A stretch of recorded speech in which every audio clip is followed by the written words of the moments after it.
honor to stand in your midst and to share the word of the Lord.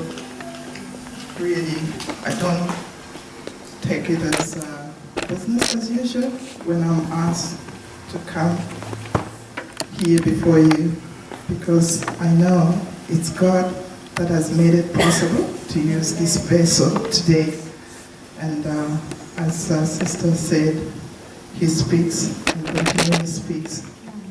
Let Him speak to our hearts today. Amen. Amen. This whole week, I was just humbled because of what the Lord has done in my life. And I've just been in a mode of praise and thanking the Lord for His goodness upon my life. And it's a testimony that, when my student visa expired last year in August, but before it expired, I applied for a spousal visa. And what we were told by people is, no, you've got to be married for at least 2 years and start living together for 2 years before you apply. And I said, look, I'm going to overrule all that.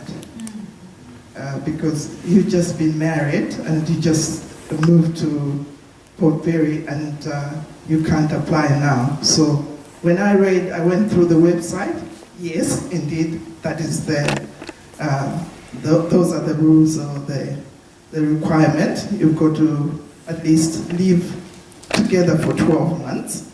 And then after 12 months, then you apply.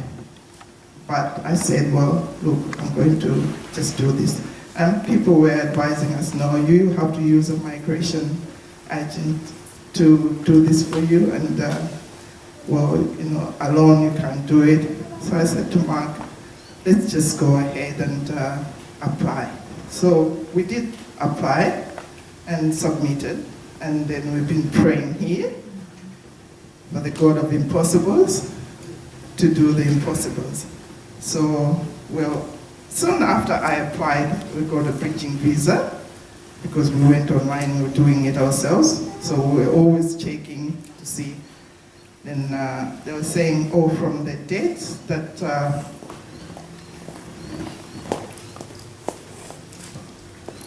from the dates that you applied, it's going to take 15 to 18 months for a permanent residence visa.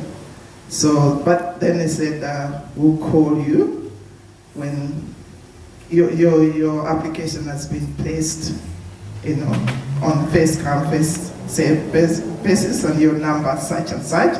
When your time comes closer, we'll assign an officer, case officer, who will call you, and then we'll review your case. So we're waiting for that. But God uses people, and He uses His men of God, to speak into our lives. When a man of God speaks into my life, I always say amen, because I know he carries the authority. So we've been praying here, and then Pastor Fidelis, when they were going on holiday, he just said casually, but I don't take it casually. He says to me, well, two things we must pray for, Irene. By the time I come back,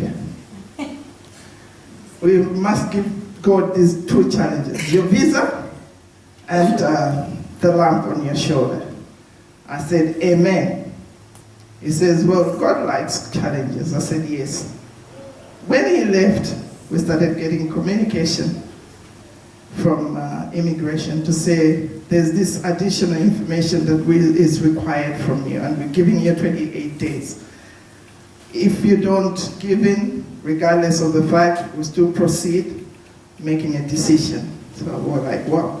So we provided all the other information, and when he came back, I said, well, we've been providing information, but they're asking about my son Aaron, because he lived here for over a year, and they wanted a police clearance. We had given them a police clearance from Malawi, but they wanted one from him, so we did that. And lo and behold, just last week, checked my emails to say you've been granted your visa. Amen. I was like, who is this God that overrules all the, you know, Amen. all these laws that have been said, this is the policy, this is what you have to come for a case officer one-on-one, being interviewed and all that. Without any interview, we were granted, I've been granted the residency, and it will take between now and next year to get my permanent residency.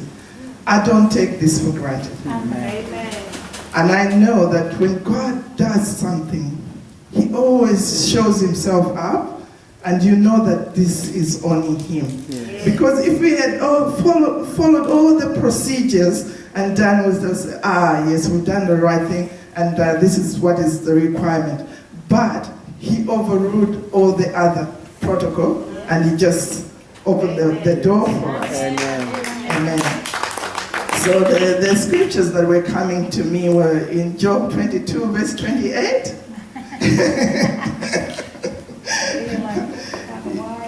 Yeah. So Job 22, verse 28.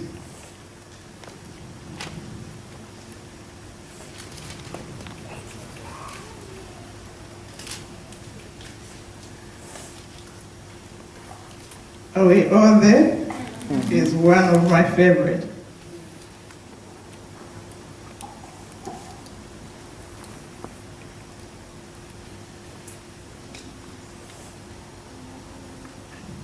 It says, you shall decree a thing, and it shall be established unto you, and the light shall shine upon your ways. When there's light upon situations, everything comes to life. This is what God says. When light shines upon circumstances, situations, life comes into being. What we must pray for is light upon each and every situation that seems to be hard on our part. Every day we should declare God's light upon circumstances and upon situations that are really tough. Because in John 1:4,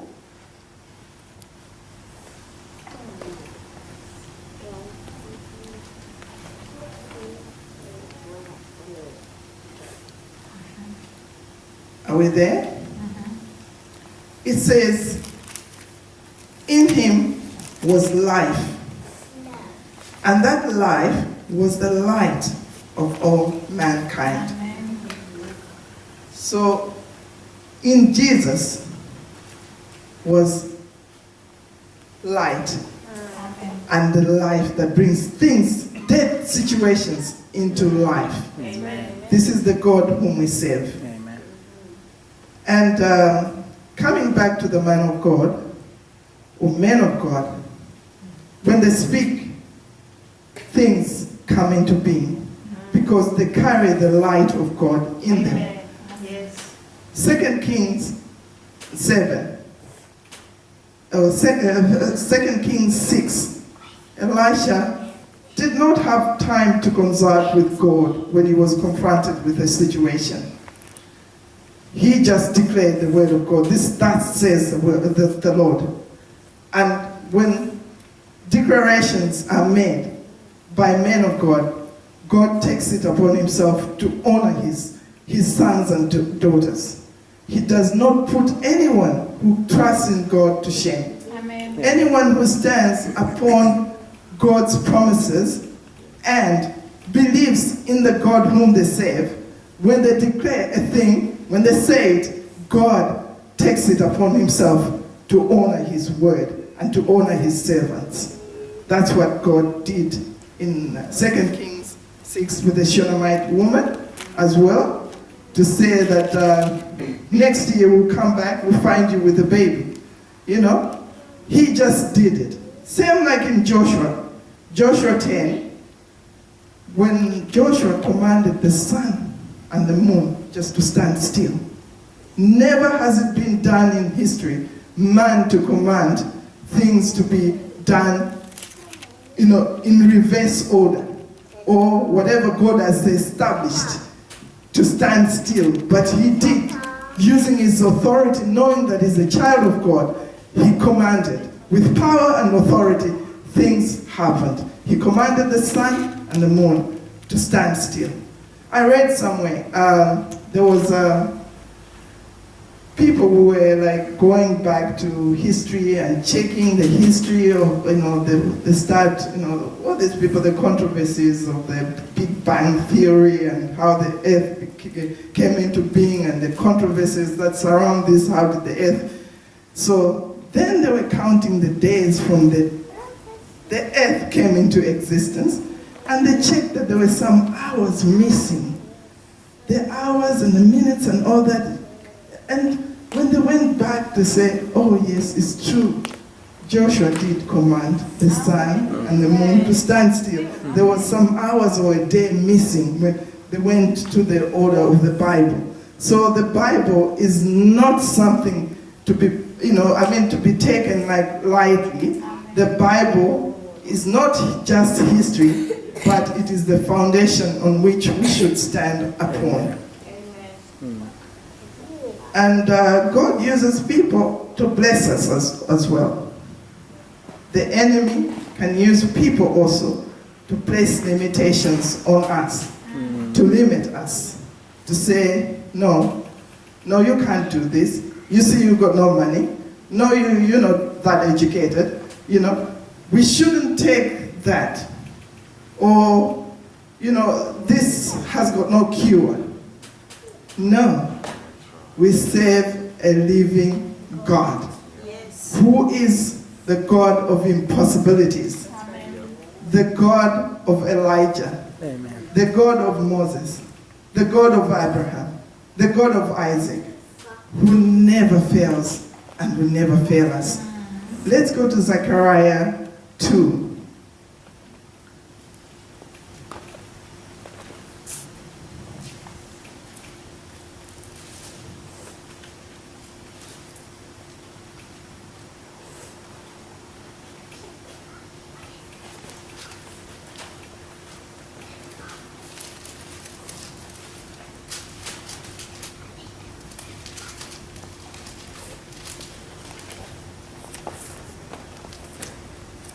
Are we there?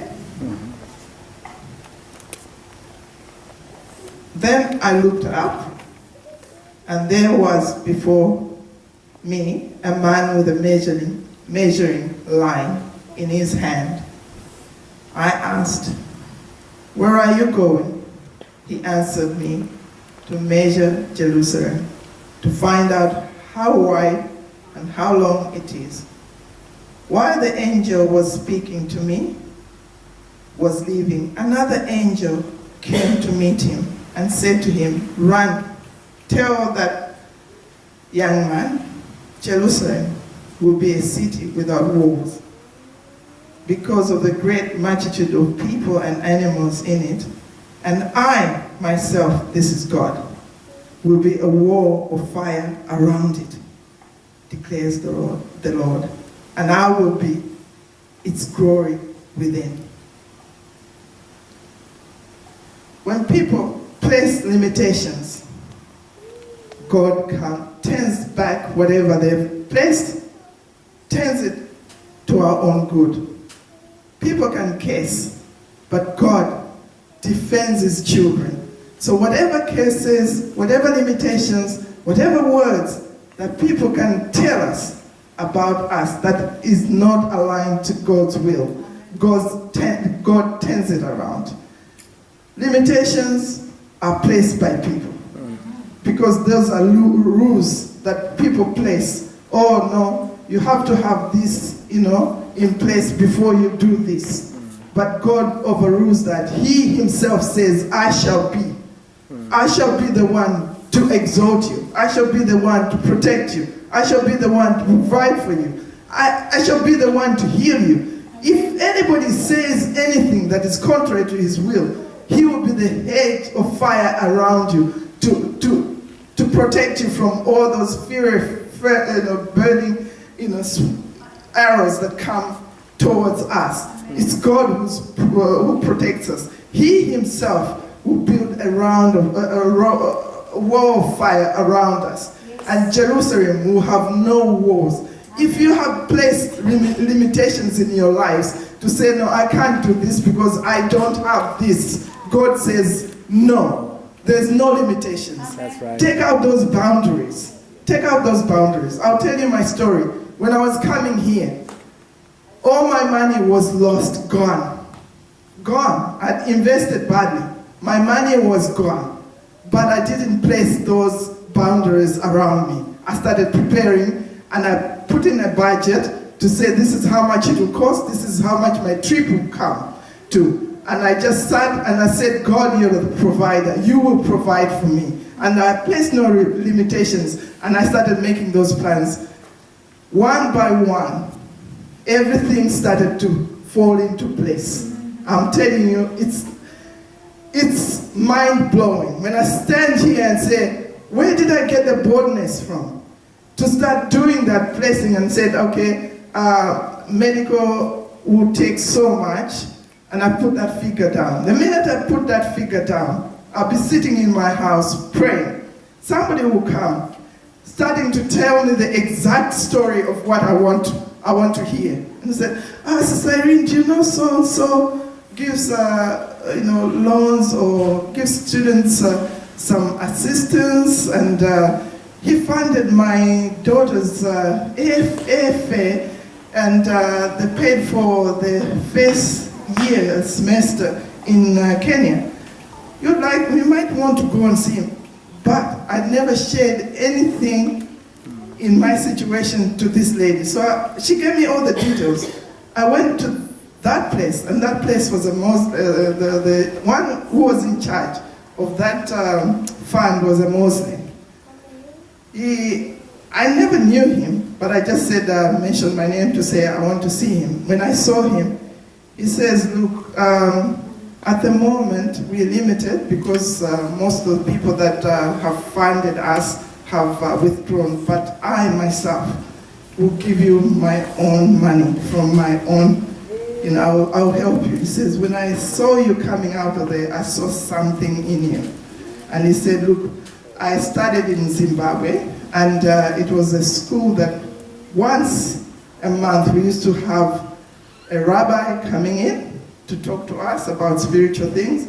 A Muslim sheikh will come, and a Christian, one of the pastors will come and talk to us about situations. So where are you going? Because I was coming to study at the Bible college. He says, where are you going? You're going to make it. A Muslim. And if, that money was exactly to use for transportation for my son and I to travel to Lilongwe and to the medical, and I didn't have any insurance cover, so it was quite expensive, and for the courier of the, x-rays and the chest x-rays and everything, that was just to cater for that. And then I'll be sitting in my house and just believing and ticking off until when we came, after I'd done the visa part, because I sold my car. And how God showed me that it was his hand. Brothers and sisters from Africa, it is very difficult to find foreign exchange, foreign currency. So I was selling my car, and people were like, somebody would call, I advertised it.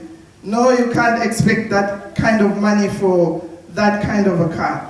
The car came, it was a modern car, but because the owner who was registering it had put it like an old car so that they didn't have to pay, or the model, they didn't have to pay much for customs. So it became like a problem for me when they said year of make, because it's on the registration. Said, you don't expect that kind of money. I said, you need to see the car before you start saying that. I said, no. So I just said, Lord, whoever you're going to send to me, you're going to send. So I got one phone call from a lady, and she was Swedish lady. She said, why are you selling the car? I said, because I'm going away. Showed her the car, and she just wanted it straight right there and then. And the husband was negotiating with me. He says, how about I pay you in euros?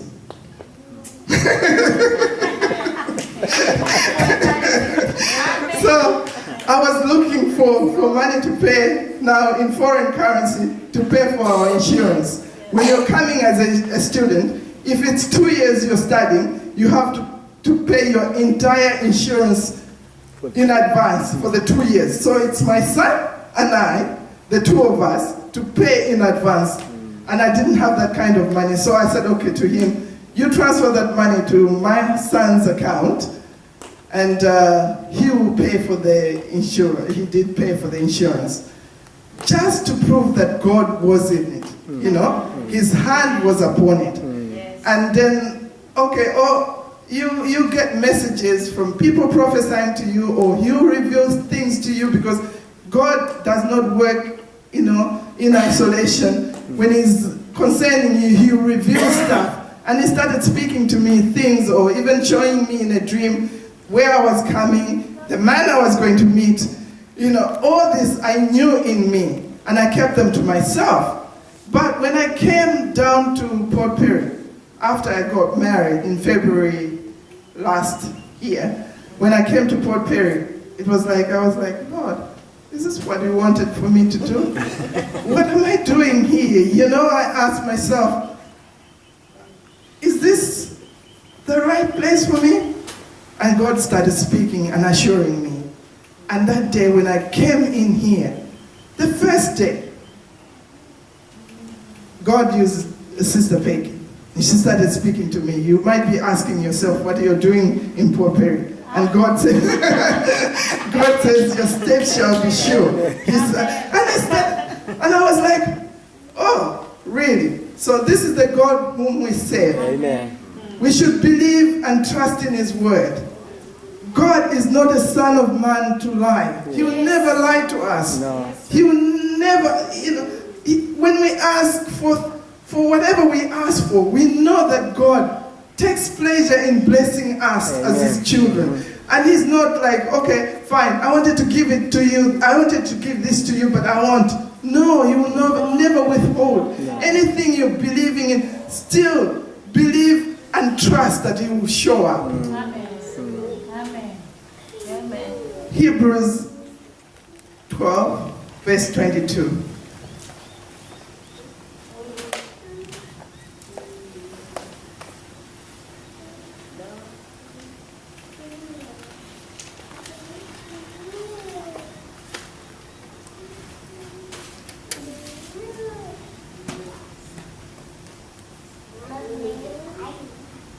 Are we there? Yes. Yes, this is what God is saying to us. We have no wars now around us. Yes. This is the new Jerusalem. This is us. Jerusalem is us individually. This is the new us. With the fortified wall around us of fire. Amen. God alone is the one who has the final say in our lives. Now that we are here, we have come to Mount Zion. Yes. The city of the living God. Yes. The heavenly Jerusalem. Amen. And to an innumerable company of angels. We are here standing in the new Jerusalem. Nothing should make us be afraid, or feel ashamed, or should limit us, because God alone has promised to be the wall of fire around us. If anything is happening around the world, yes, we cannot control that, but as God's children, we should know that we are protected by His mighty power. He is there. We are in Mount Zion. Innumerable company of angels as we go. They have surrounded us. They have surrounded us. And God promises that He is the one who will be the one in control and in charge of our lives. And the same God in Isaiah 41 verse 10,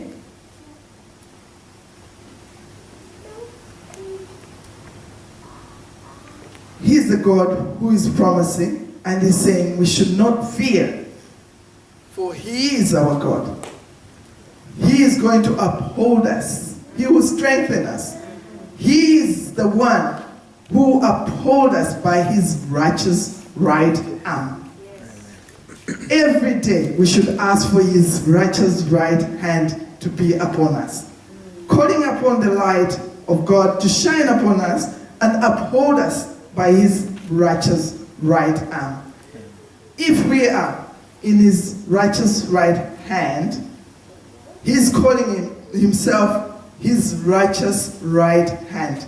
Not His left hand, but His righteous. This is giving Himself, His total self to us at our disposal. We shouldn't fear. When we move, we should know that we got God's backing in everything. Yes, we might fall, but He's the one who pick us up with His righteous right hand. Amen. We will make mistakes, but He's a very good God. He is a righteous God. He is faithful. He protects His own children. He is there for us. He's not against us. Amen? Amen.